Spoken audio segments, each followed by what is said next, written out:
L'église de Sainte-Terre. Hey, ça fait 1 an qu'on ne s'est pas vu.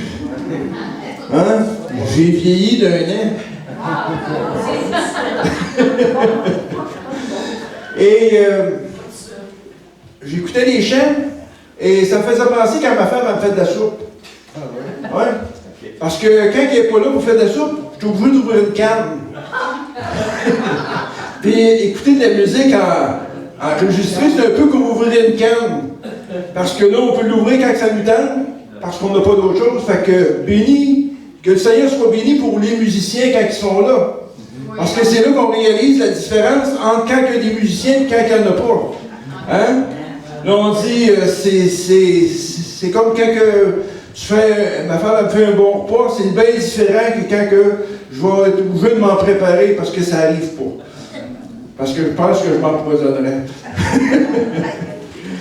Et c'est un privilège encore ce matin de pouvoir être ici à Sainte-Terre parce que c'est un privilège de venir vous visiter. Puis l'église de Sainte-Terre, ça me fait chaud au cœur d'être ici parmi vous parce que vous êtes précieux à mon cœur. Vous êtes précieux dans ma vie. Précieux parce que vous êtes des enfants de Dieu, parce que vous servez le Seigneur. Et votre pasteur, c'est un ami pour moi.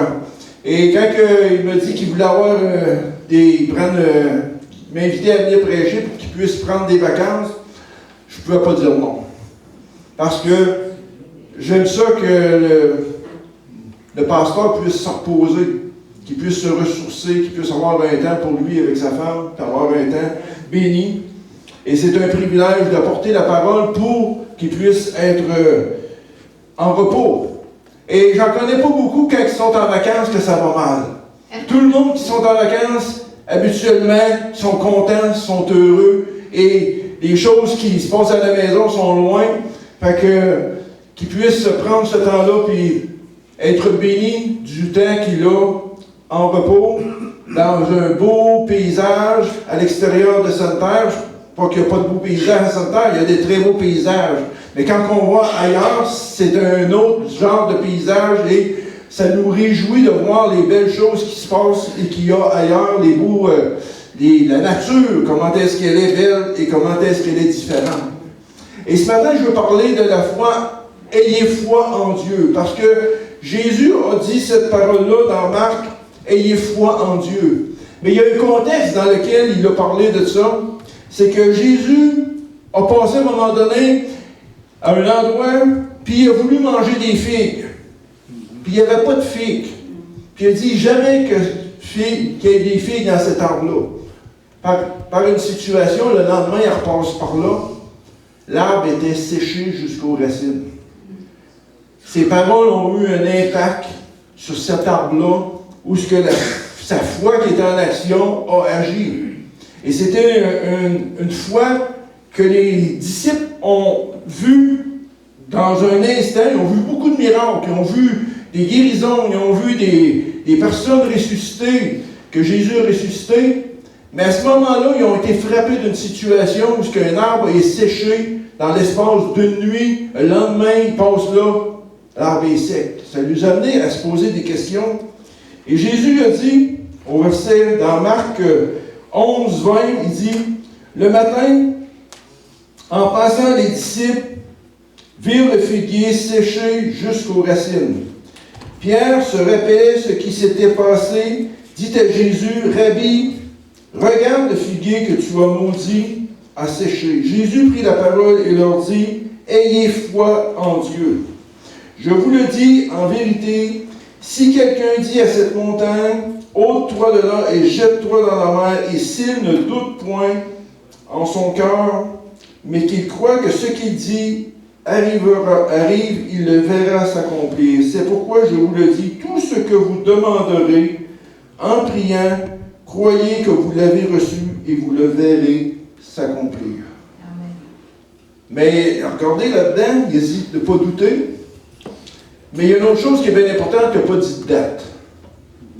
Hein? On peut prier longtemps pour une chose et de garder la foi pour voir la chose s'accomplir. Quand on sait qu'on est dans la volonté de Dieu, qu'on est dans le plan de Dieu, qu'on fait les choses selon Dieu et qu'on espère voir la chose s'accomplir, nos paroles vont dans cette direction-là pour voir la parole de Dieu s'accomplir, voir les prières que l'on a.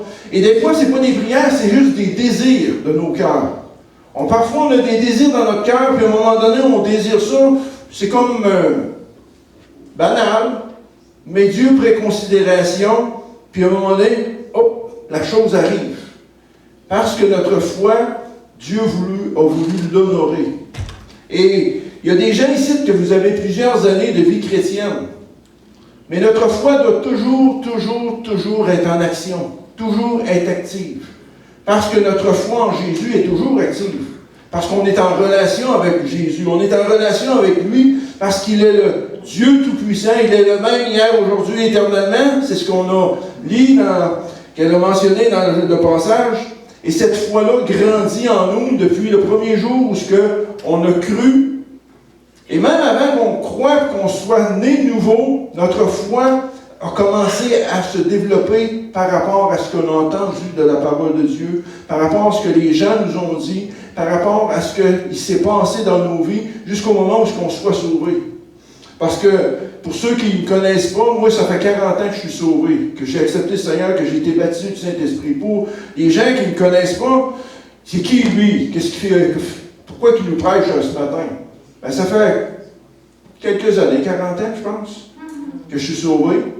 Mais j'ai eu une semence que ma mère a répandue dans mon cœur parce qu'elle a été 70 ans à suivre le Seigneur avant d'être promue dans la gloire. Fait qu'elle nous a inculqué la parole de Dieu, elle nous a transmis sa parole, la parole de Dieu. Puis, avec le temps, ça a produit en moi ce désir-là d'accepter Jésus et d'être baptisé du Saint-Esprit et de marcher toutes ces années-là avec le Seigneur. Et je vois qu'il y a des gens ici dans l'Assemblée qui font plusieurs années qui suivent le Seigneur. C'est parce que vous avez gardé la foi tout au cours de ces années-là.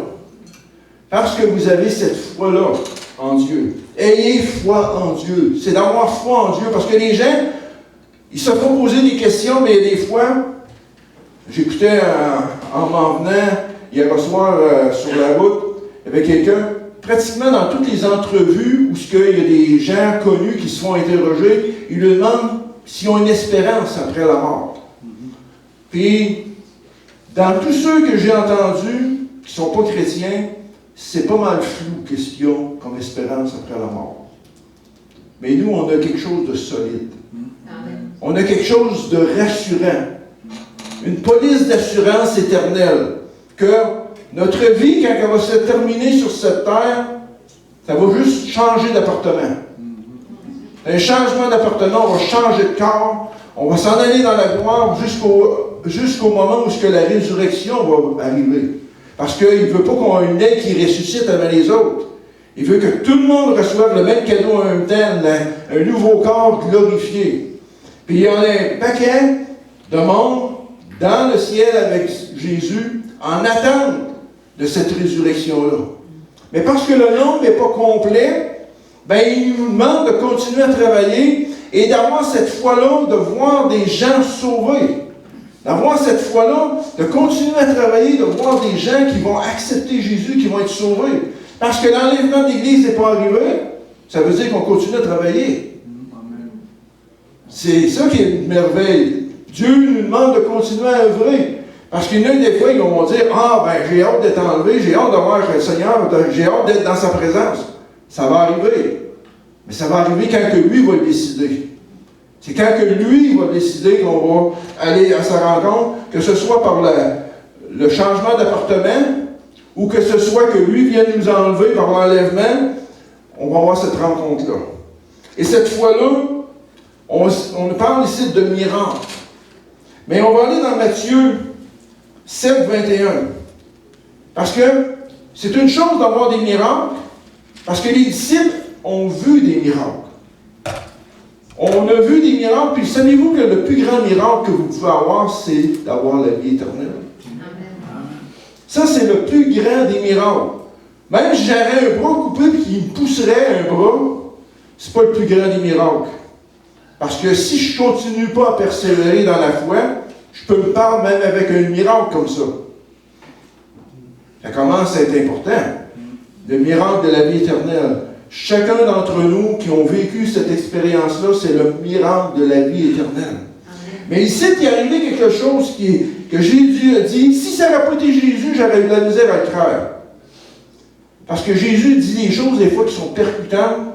Il a dit ici dans Matthieu 7, 22, « Plusieurs me diront en ces jours-là, Seigneur, Seigneur, n'avons-nous pas prophétisé en ton nom? N'avons-nous pas chassé des démons en ton nom? N'avons-nous pas fait beaucoup de miracles par ton nom? Alors je leur dirai ouvertement, je ne vous ai jamais connu. Retirez-vous de moi, vous qui commettez l'iniquité. » Des gens qui vont avoir fait des miracles, qui vont avoir chassé des démons, qui vont avoir prophétisé, puis qui vont avoir été rejetés.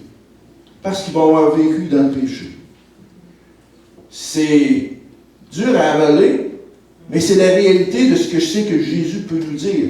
Et on a un exemple dans la parole, c'est que Judas a vu des miracles, il a même prié pour des malades, puis il a vu des choses glorieuses se produire, mais parce qu'il y avait l'iniquité dans son cœur, il y avait des ambitions personnelles, il y avait des désirs qui étaient autres que le plan de Dieu. Il a vendu Jésus pour une somme d'argent. Puis quand il a vendu Jésus, il n'a pas vu les choses comme lui, il les imaginait. Jésus a passé par la loi, puis lui, ça l'a tellement découragé qu'il est allé se pendre. Et Judas est un de ceux qui a vu des miracles, puis qui a fait des miracles, parce qu'il était un des disciples. Fait que l'importance d'avoir la foi en Dieu et de vivre la parole de Dieu tous les jours, c'est une importance capitale. Amen. Parce que c'est la vérité. Jésus était dur en disant ces paroles-là, si on les réalise comme il faut, ces gens-là ont fait de grandes choses. Mais la plus grande chose, c'était d'obéir par la foi à Dieu. Amen. Parce que la plus grande des choses, c'est d'obéir à la parole de Dieu. Amen. C'est ce qui est la plus grande chose, en réalité. Parce que ce qu'ils ont manqué ici, c'est d'obéir à la parole de Dieu, parce qu'ils ont fait des miracles, parce que Jésus les a envoyés accomplir des miracles, puis on est capable, par la grâce de Dieu, parce qu'il n'y a pas de catégorie, Dieu ne demande pas ça aux pasteurs de faire des miracles. Il demande ça à ceux qui ont la foi pour prier pour les malades. Puis c'est pas réservé à un groupe sélect. C'est merveilleux, ça. Il n'y a pas eu des pasteurs qui peuvent prier pour les gens qui sont malades, pour les voir guéris. Puis bien des fois, c'est à ce moment-là que leur foi commence à réaliser quelque chose. J'entendais un témoignage de quelqu'un qui racontait, il y a quelqu'un qui avait accepté le Seigneur, puis le pasteur est allé le visiter. Là, c'est le pasteur, mais ça pourrait être vous. Et il jasait avec l'autre, puis il commence à vouloir lui parler du Seigneur, puis lui, il ne voulait rien savoir de ça, il ne voulait rien savoir. Il dit, veux-tu, je prie pour toi? Il dit, non, je ne veux pas. Il ne voulait pas. Fait que là, il continuait à jaser avec l'ami qui était là, qui venait d'accepter le Seigneur. Puis, quand ils se sont serrés la main pour partir, il a commencé à prier. Le pasteur a commencé à prier pour la personne. Puis, il a dit, Seigneur, guéris cette personne-là. En disant ça, la personne a commencé à sentir quelque chose dans ses poumons, parce qu'il y avait des champignons dans ses poumons. Puis, ça faisait bien longtemps qu'il était là, il avait vu plusieurs spécialistes, puis il y avait encore des champignons dans ses poumons. Puis, il dit, qu'est-ce que tu as fait? Qu'est-ce que tu as fait? Ben, j'ai rien fait, j'ai juste dit une prière. J'ai guéri. Puis, il est allé voir son spécialiste, allé voir son docteur, puis il n'y avait plus rien. Amen. Ça l'a amené à se convertir. Amen. Le miracle qui va amener à la conversion, c'est un moyen que Dieu utilise pour amener à la conversion. Mais ce n'est pas le miracle qui guérit l'âme. Mais parce que la personne est touchée par une guérison, elle décide de suivre Jésus. Elle décide de donner sa vie à Jésus. C'est là, c'est le plus grand miracle, c'est de donner sa vie à Jésus parce qu'il va hériter de la vie éternelle. Amen. Parce que l'autre exemple, il y avait 10 lépreux que Jésus a prié pour. Il n'y en a eu juste un qui est revenu. Il dit, les 10 n'ont pas été guéris. Ben oui, les 10 ont été guéris, mais il y en a qu'un qui a eu la reconnaissance, qui a eu la foi de revenir à Jésus pour dire, j'ai été guéri, puis je veux te suivre. Les autres, eux autres, ils ont eu la liberté Parce que les gens qui étaient lépreux étaient renfermés à part dans la ville, dans un secteur qui ne pouvait pas côtoyer les gens. Mais à cause de sa guérison, lui, il a retrouvé la vie, il a retrouvé la liberté de pouvoir côtoyer les gens de sa famille, mais il a retrouvé aussi quelque chose, c'est d'avoir la vie éternelle puis recevoir la vie éternelle en Jésus. D'avoir cette foi-là en Dieu. C'est ce qui a fait que nous sommes des enfants de Dieu, puis c'est ce qui fait que les gens deviennent des enfants de Dieu, des enfants de Dieu nés de nouveau. Et c'est bon d'avoir le caractère de Dieu. Il faut réaliser une chose, c'est que Dieu est souverain. Amen. Dieu est souverain. Qu'est-ce que ça veut dire, ce souverain? Dans le dictionnaire romain, il dit qui est au-dessus des autres par son genre. Qui est au-dessus des autres par son genre. Dieu est au-dessus des humains par son genre, parce qu'il est unique dans ce genre-là qui est Dieu. Il nous dit dans les psaumes que nous sommes Dieu, mais pas à la même mesure que lui. Hein? C'est dit dans les psaumes, Jésus le dit. Mais parce qu'on a cette liberté-là, lui, il est unique en son genre. Et il est parti du ciel, il est venu sur la terre, il nous a fait connaître le Père, il nous a révélé le Père, il nous a révélé le moyen d'être sauvés, parce que Jésus est le chemin, la vérité et la vie. Et quand on a commencé à marcher sur ce chemin-là, qui est Jésus, la vérité et la vie, ça nous a donné de grandir en lui, de développer notre connaissance. Et il faut toujours se souvenir d'une chose, c'est que Dieu est souverain. Et dans la définition, qui veut dire aussi, le pouvoir n'est limité par celui d'aucun autre. Son pouvoir à Dieu n'est pas limité par le pouvoir d'aucun autre. Et il est capable de décider de faire des choses comme il le veut. Eh bien, des fois, nous autres, on va limiter Dieu. Ben, si tu ne me donnes pas ça, je ne te servirai pas. Il n'est pas en négociation, il n'est pas un syndicaliste. Il nous donne par grâce. Il nous fait des cadeaux. Il nous fait des faveurs. Et un bel exemple du Dieu Tout-Puissant, parce que dans la Bible, Dieu porte plusieurs noms. Et Dieu Tout-Puissant, qui veut dire El Shaddai, quand il s'est révélé à Abraham, il s'est révélé sur le nom du Dieu Tout-Puissant. Pourquoi? Parce qu'il avait dit à Abraham qu'il avait une postérité. Il était rendu à 99 ans, sa femme avait 89 ans, il n'avait pas encore eu un enfant, puis il dit, tu vas être père d'une multitude. Dieu ne s'est pas trompé. Il a eu un enfant. Mais cet enfant-là, Dieu a attendu tellement longtemps que c'était rendu impossible. Parce que Sarah, si elle a eu un enfant à 30 ans, elle aurait dit, c'est normal d'avoir un enfant. Il n'aurait pas dit c'est le fils de la promesse, il aurait dit c'est normal, Abraham et Sarah ont un enfant. Tous les parents veulent des enfants, puis s'ils prennent les moyens, ils vont finir par en avoir. Mais à 40 ans, c'est encore possible. À 50 ans, c'est encore possible. À 60 ans, tu commences à te poser des questions si elle tombe enceinte. Mais Dieu il a attendu 60 ans, c'était pas assez. Parce que pour être vraiment un miracle, Dieu a voulu attendre encore plus longtemps. À 70, tu te dis c'est pas possible, ça se peut pas. Dieu il dit on va attendre encore parce que s'ils vont penser c'est encore possible. À 80, ils vont dire c'est encore peut-être possible, mais c'est impossible. Puis là, rendu à 90, c'est sûr que le monde va savoir que c'est un miracle. La naissance d'Abraham, la naissance d'Isaac par Abraham et Sarah. Dieu a étiré le temps pour que ce soit vraiment reconnu par tous que c'est un miracle. Mais Abraham, lui, tout le temps qu'il a attendu, il ne savait pas pourquoi il attendait de même. Il a pris des moyens humains. Ça n'a pas été la solution miracle. Ça n'a pas été la solution idéale, parce que ça a créé des problèmes.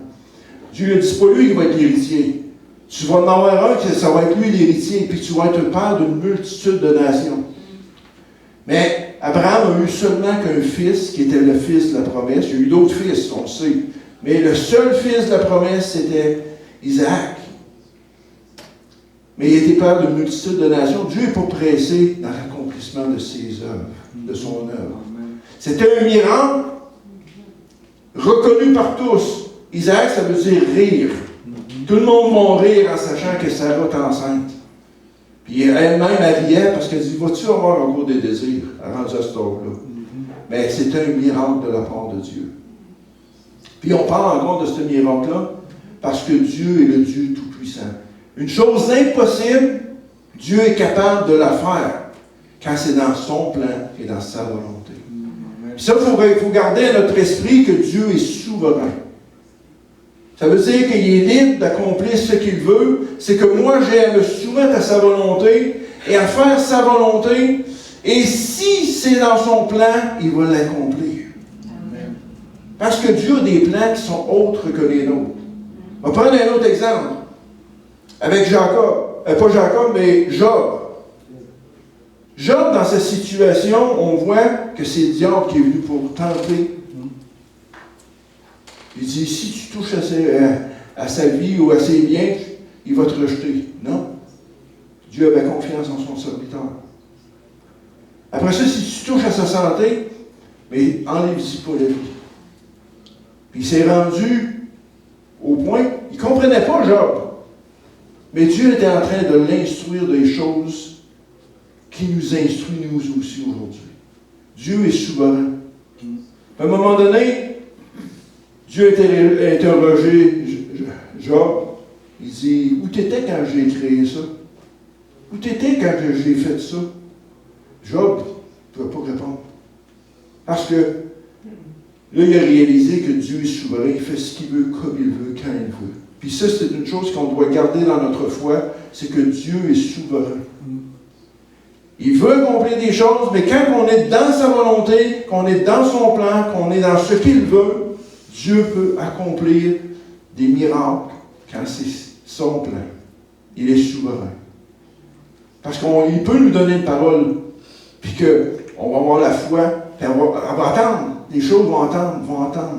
Le moment, elle s'accomplit. C'est vraiment une parole qu'on a reçue de Dieu. Une révélation que Dieu nous a donnée. Alors, je reviens à Abraham. Quand que Dieu lui a dit, tu vas avoir un fils, ça a pris du temps. Mais Dieu est capable d'accomplir ce qu'il veut. Sa souveraineté, nous, on a à se soumettre à sa souveraineté, à son plan, à sa volonté, et surtout à l'obéissance. Parce que l'obéissance vaut plus que les sacrifices. Amen. Obéir à Dieu, c'est ce qu'il y a de plus important. Et ça va avec la connaissance des Écritures, l'obéissance qu'on va avoir. Parce que plus qu'on connaît les Écritures, plus qu'on est apte à vouloir lui obéir. Plus qu'on va chercher à faire la volonté de Dieu. Parce que dans cette obéissance-là, notre cœur va s'incliner devant Dieu pour obéir à sa volonté et à laisser Dieu faire les choses. Je vais donner un autre exemple. Jésus était dans le jardin de Gethsémani. Il était Dieu et homme à la fois. Mais aller à la croix, ça ne lui tentait pas. Qui ça va tenter? Personne. Mais il a prié 3 fois dans le jardin de Gethsémani et il a dit, Père, que ta volonté soit faite. Il s'est soumis au plan de passer par la croix. Mais c'est mourir à soi-même, de passer par la croix. Jésus mourait à lui-même en cédant sa volonté à Dieu. Et nous, on cède notre volonté à Dieu lorsqu'on meurt à nos pensées pour faire la volonté de Dieu. Parce qu'il est le Tout-Puissant. Il est aussi le Dieu très haut, Elion. Il est le Dieu d'éternité, El Olam. Il est le Dieu puissant aussi, El Gibar. Dieu est Dieu. Et il faut comprendre qu'il fait des choses que des fois on ne comprend pas. Et quelqu'un est malade, on va dire, pourquoi Dieu ne guérit pas? Il veut peut-être nous faire apprendre des choses à travers ça. Parce que la maladie ou la souffrance nous fait apprendre des choses. Puis il y a une chose qui est garantie, c'est qu'on va tous mourir à moins qu'il y ait l'enlèvement. Fait que, à cause d'Adam et Ève, il y a le processus du vieillissement qu'on subit tout. Puis on n'a pas le choix.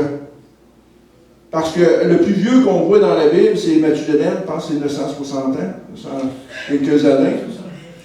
Mais dans notre période à nous autres, quand on est rendu à 120, là, on a atteint la limite. Fait qu'on finit par... Mais on s'en va dans la présence de Dieu. Mais ce qui va compter le plus, c'est notre foi. Parce qu'en gardant la foi en Dieu jusqu'à la fin, on hérite la vie éternelle. Ça, c'est le plus merveilleux parce que pour nous autres, il y a toujours un commencement, il y a une fin. Mais pour Dieu, c'est illimité. Il n'y a pas de commencement, il n'y a pas de fin. Tu sais, quand tu parles, parce qu'à un moment donné, avant d'être sauvé, je pensais l'éternité. Ça me faisait peur, l'éternité, tellement ça avait l'air immense et grand. Et tu n'as pas de comparatif, l'éternité. Mais Dieu travaille dans nos cœurs, travaille dans vos cœurs, et travaille dans les cœurs des gens de l'extérieur. Quand ils pensent à l'éternité, quand ils pensent à leur situation, qu'un jour ils vont mourir, Dieu a placé la pensée de l'éternité dans le cœur des hommes. Qu'est-ce qui va m'arriver après la mort? Mais quand tu as une espérance, après, tu te casses pas la tête, tu sais que c'est entre les mains de Dieu. C'est entre les mains de Jésus, ta situation. Mais les gens qui ne connaissent pas Dieu, ils s'inventent toutes sortes de choses qui se pensent être la vérité, mais qui ne l'est pas. Parce que Dieu a placé la pensée de l'éternité dans le cœur des hommes et des femmes.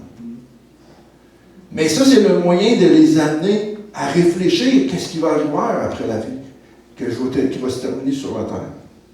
Qu'est-ce qui va se passer?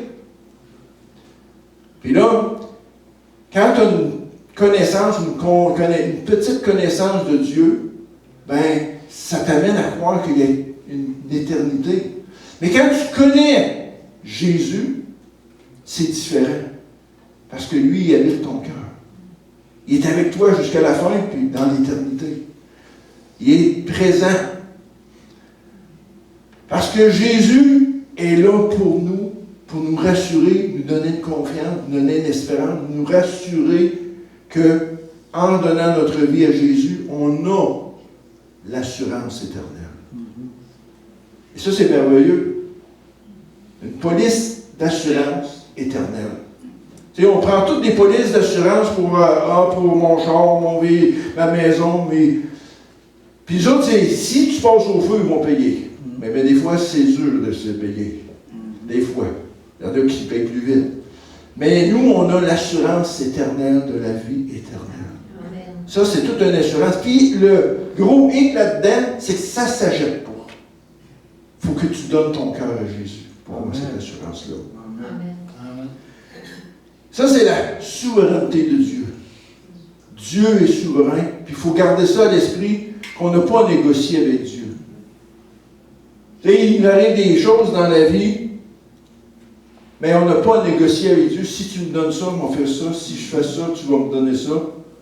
On n'est pas en négociation. Dieu est Dieu, et nous, on se soumet à lui. Mais parce qu'il nous aime, parce qu'il est un Dieu d'amour, il nous accorde des choses et des bénédictions. Il nous accorde de grandir en lui. Parce que grandir en lui, c'est de prendre de la maturité. Amen. Tu sais, quand tu es jeune, tu ne comprends pas bien les affaires. Ton père, il est là, puis il fait des affaires. Je me souviens, on voit ça souvent, des enfants de 2-3 ans. Là, le père, il est en train de faire quelque chose. Le jeune, il vient de comprendre quelque chose. Je vais faire. Puis là, il sait comment ça marche, lui, là. Puis là, 15 minutes après, il ne comprend plus. Puis là, il faut qu'il la redonne à son père. Puis là, il recommence. Puis là, je sais. Là, c'est un enfant, c'est le même. Mais spirituellement, quand on est jeune, spirituellement, c'est le même aussi. On pense qu'on comprend, puis on ne comprend pas. Puis là, nos situations, notre vie, nos expériences, la lecture de la parole, les gens qui nous entourent fait en sorte qu'on prend de l'expérience, qu'on apprend des choses. Puis là, on grandit spirituellement. Puis là, on devient avec des gens qui sont fermes dans la foi, qui ont confiance en Dieu, même si les choses, des fois, on ne les comprend pas, puis ça va mal. On fait confiance que Dieu va nous sortir des situations. que Dieu est avec nous autres. On n'a pas la solution, mais on sait que Dieu a la solution. Amen. Comment ça va passer? On ne sait pas. Mais on a confiance que Dieu est avec nous, que les situations vont se dérouler, puis il va y avoir quelque chose qui va se passer. On prend souvent la foi selon Dieu. On prend souvent le passage dans Hébreux 11, 1. Parce que la foi, c'est une ferme assurance. On va aller le lire parce que on le lit souvent, mais on ne l'a pas encore usé. Parce que user un verset, ça ne se fait pas. Ça fait des milliers, des centaines d'années que le monde lise ces versets-là. Et ils n'ont pas venu à bout de ce passage-là. Dans le sens qu'on ne l'a pas usé. On a toujours à le découvrir et à apprendre. Or, la foi est la ferme assurance des choses qu'on espère, la démonstration de celles qu'on ne voit pas. Le monde, il croit s'il voit. Mais nous, on croit sans voir. Puis le jour que ça s'accomplit, on le voit. Ça, c'est la foi. Parce que si on le verrait, on n'aurait pas besoin de foi.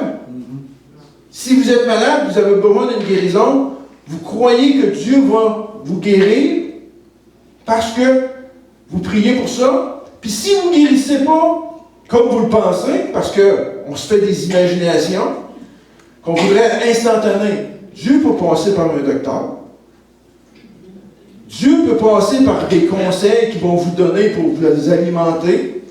Il y a des moyens que Dieu va utiliser qui vont arriver, que vous allez apprendre des choses sur votre situation, puis que vous allez changer des façons de faire qui vont amener une guérison dans votre corps. Ce ne sera pas une guérison instantanée d'un miracle, mais ça va être une façon d'amener une guérison progressive dans votre vie, où ce que vous allez pouvoir avoir une meilleure qualité de vie.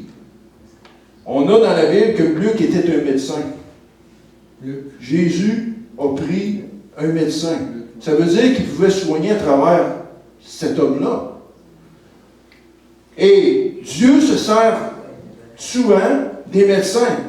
Mais les gens, des fois, ils vont se faire prescrire des choses banales, prendre des pilules. Puis ça va vous améliorer votre condition. Mais si tu ne prends pas les pilules, il n'y aura pas de changement. Si les pilules sont faites pour la situation, ça va amener le changement. Et Dieu va se servir du médecin à travers les médicaments pour amener une guérison qui va se faire dans le corps. Mais si tu dis, moi, je ne vois pas les nécessités de prendre des médicaments, mais attendre que Dieu me guérisse, ben, tu vas passer à côté de ce que c'est que il va te créer, faire du bien. Il y a une petite histoire que j'ai déjà entendue, puis que je vais vous répéter. Il y avait quelqu'un, il avait eu une inondation. On voit ça cette année, hein, des inondations. Au Québec, on a eu plusieurs. Nous autres, on a eu des sécheresses, comme ça, là, vous avez eu des sécheresses. Puis dans le bas de la province, ils se sont fait quasiment nailler. Puis là, à un moment donné, c'est une histoire, il y avait quelqu'un qui était sur le toit de sa maison, puis il voulait être secouru, parce qu'il priait, Seigneur, Seigneur, viens à mon secours. Il y a quelqu'un qui est arrivé avec un canot pour venir le secourir. Il dit non, il dit Dieu va venir à mon secours. Fait qu'il est resté sur le toit de la maison. Un autre est arrivé d'un autre moyen pour venir le secourir. Non, il dit Dieu va venir à mon secours. Un autre est arrivé avec un hélicoptère pour qu'il monte dans l'échelle pour qu'il s'en aille. Non, Dieu va venir à mon secours. Le gars finit par se nailler. Il s'en va au ciel. Il dit comment ça, Seigneur, tu n'es pas venu à mon secours? Ben, je t'ai envoyé 3 personnes pour te secourir, puis tu n'as pas pris l'initiative de faire ta part. On a une part à faire.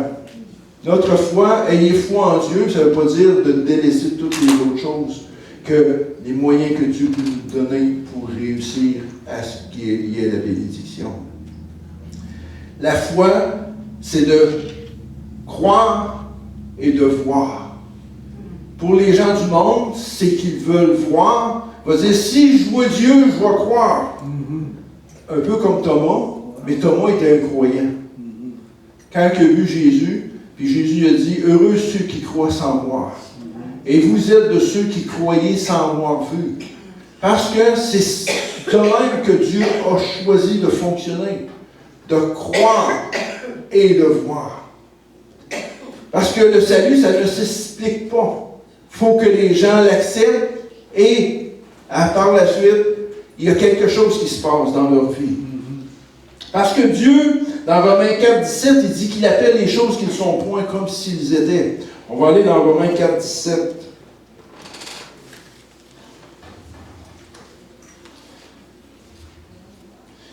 Il dit ici, j'ai établi père d'une grande nation, je t'ai établi père d'un grand nombre de nations.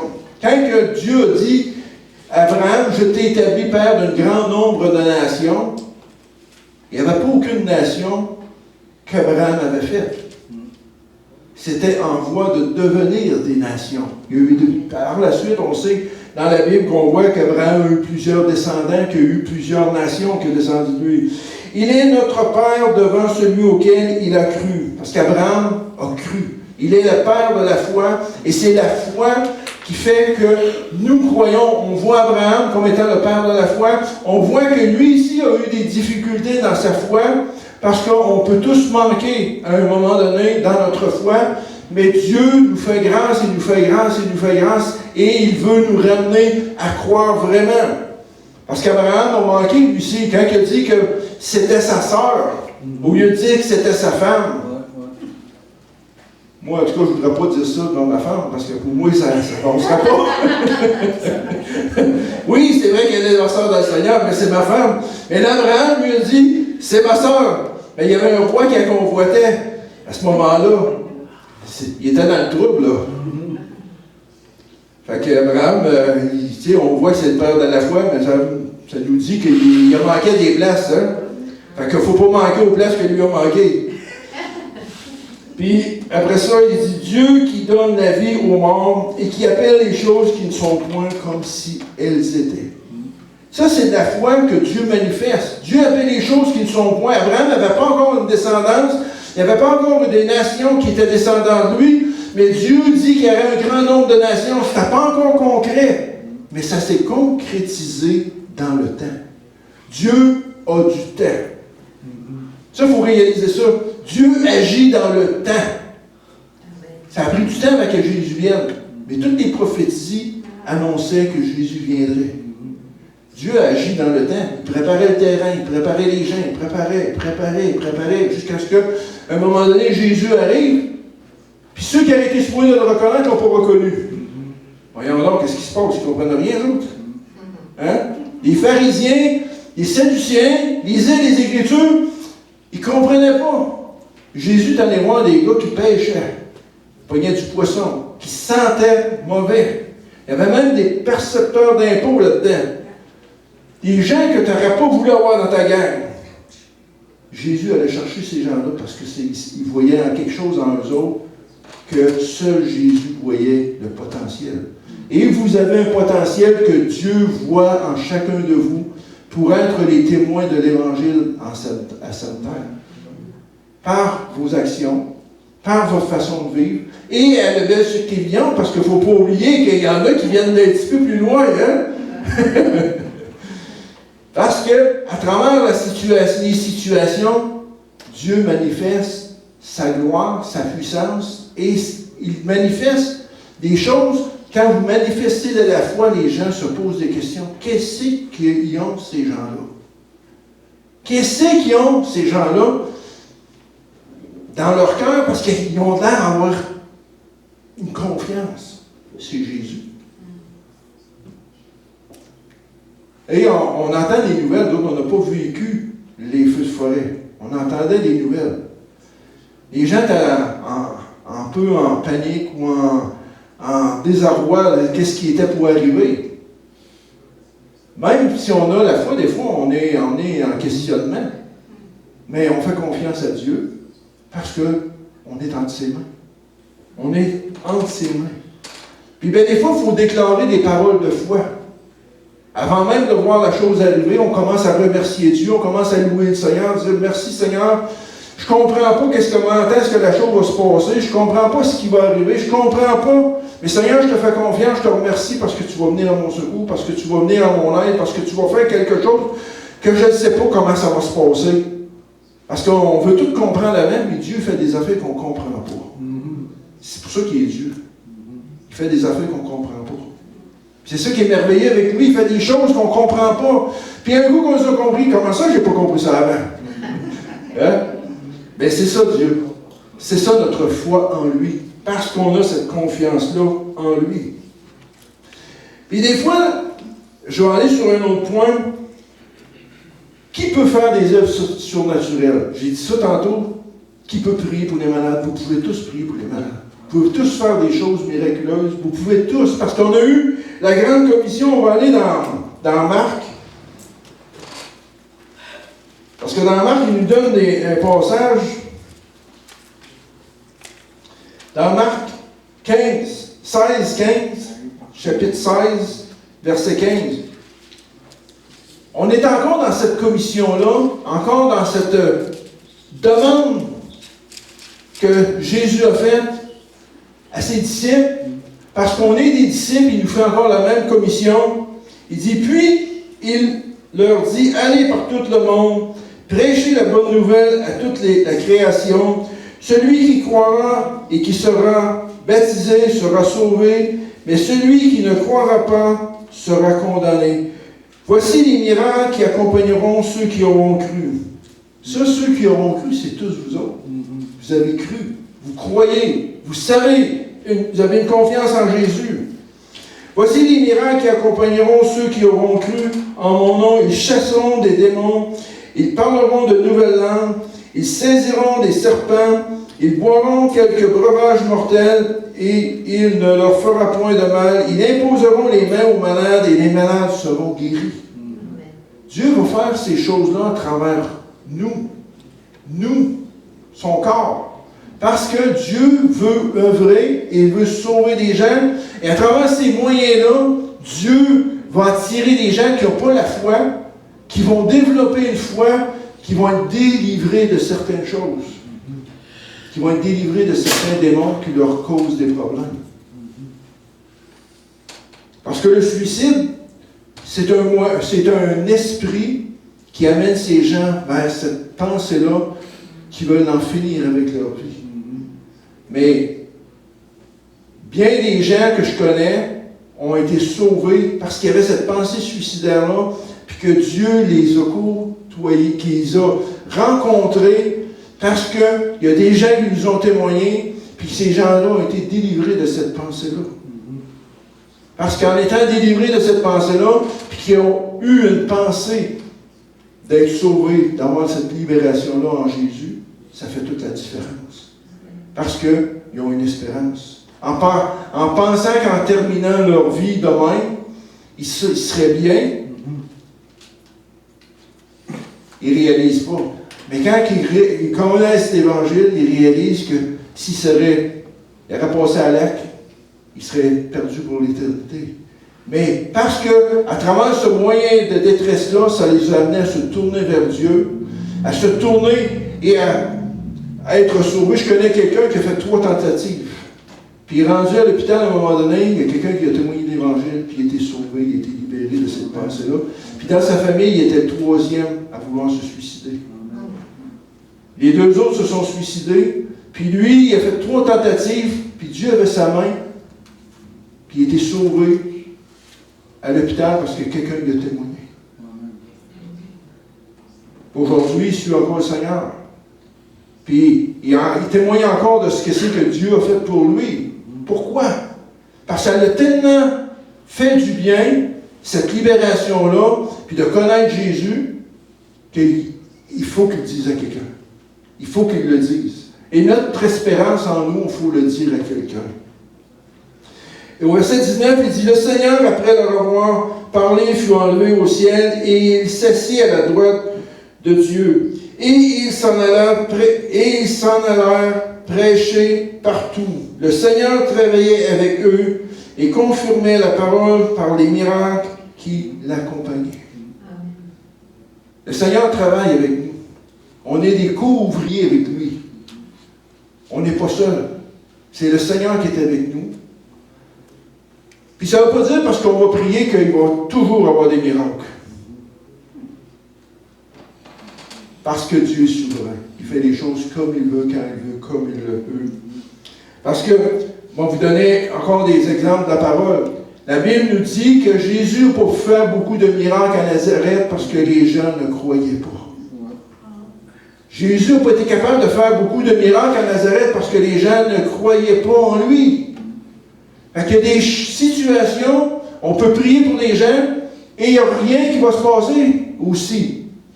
Il faut être capable d'accepter ça, que c'est Dieu qui est souverain. Puis quand on ne voit pas nécessairement à l'instant, qui dit que Dieu, dans le temps, ne fera pas quelque chose? Tu sais, c'est pas parce que nos yeux ne voient pas que Dieu n'a pas accompli quelque chose. J'ai rencontré quelqu'un, pas tellement longtemps, il me racontait, c'est pas des chrétiens, il était à Gatineau, il était sur la route, puis il y a quelqu'un, il y a un moteur qui a passé à côté d'eux, ils ont baissé le vitre, il dit « Jésus t'aime ».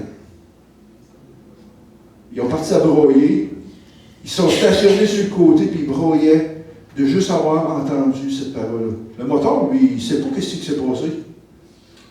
Il est parti, il ne les a pas suivis, mais juste cette parole-là les a touchés.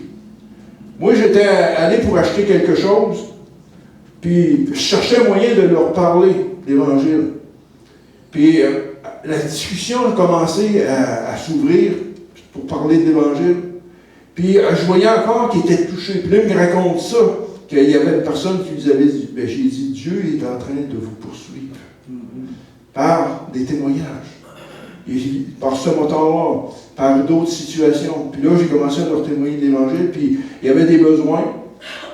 Et ils m'ont raconté quelques besoins, mais j'ai dit avant de partir, j'ai dit, on va prier ensemble. Quand j'ai parti, lui, là, m'a parti, il broyait, il m'a pas dit salut, il est parti. Sa femme, elle aussi était touchée.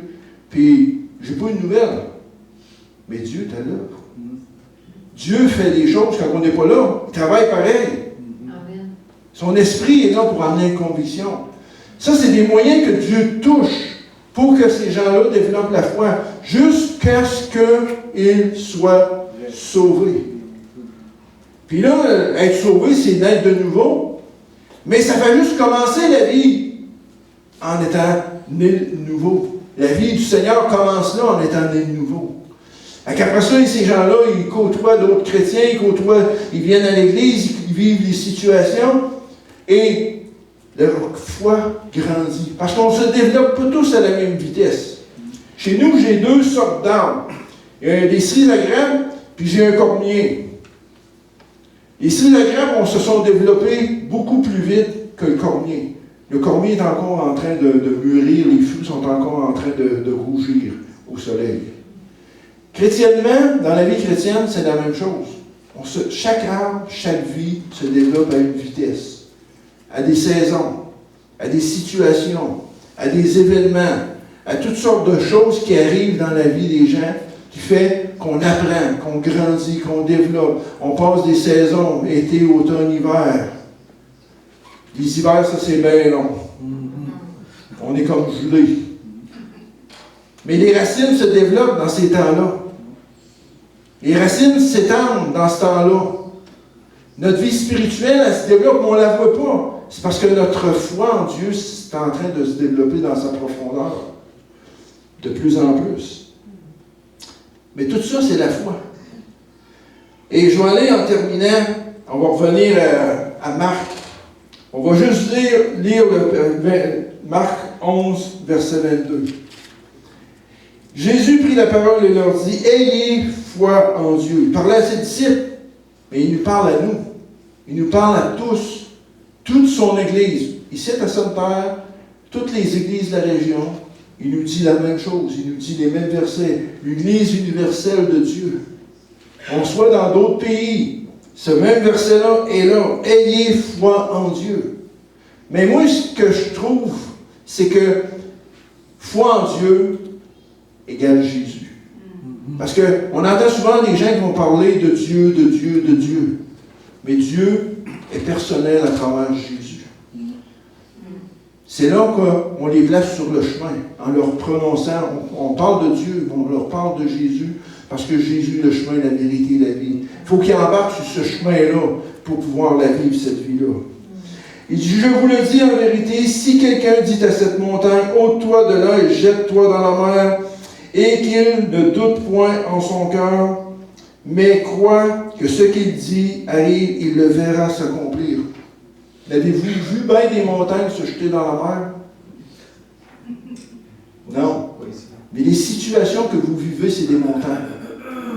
C'est vos situations que vous vivez qui sont des montagnes, qui sont trop grosses pour vous, mais que Dieu va les déplacer parce que vous manifestez cette foi-là en lui, pour que cette montagne-là disparaisse. Puis vous allez pouvoir passer en canot par-dessus une reconnaissance. Mais ne pas douter.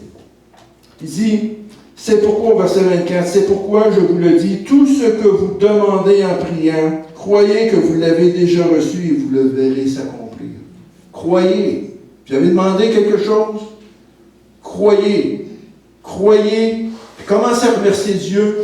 Commencez à remercier Dieu pour les gens que Dieu va ajouter dans l'Église. Commencez à remercier Dieu pour les situations que vous voyez impossibles, puis que Dieu va faire l'impossible parce qu'il est le Dieu Tout-Puissant.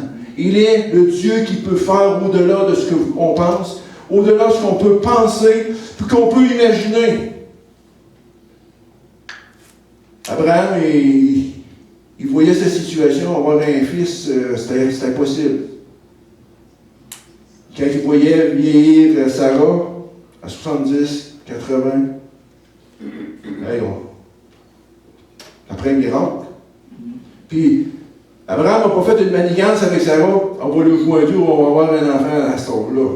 Non, c'est impossible. Ça prenait la main de Dieu. Dans vos situations, ça prend la main de Dieu quand que vous n'êtes plus capable de rien faire. Faites tout ce que vous devez faire, puis Dieu va faire le reste. Amen. On va se lever parce que on se confie toujours dans le Seigneur. Au début, à la fin, puis après. Hein, il est le même hier, aujourd'hui, éternellement.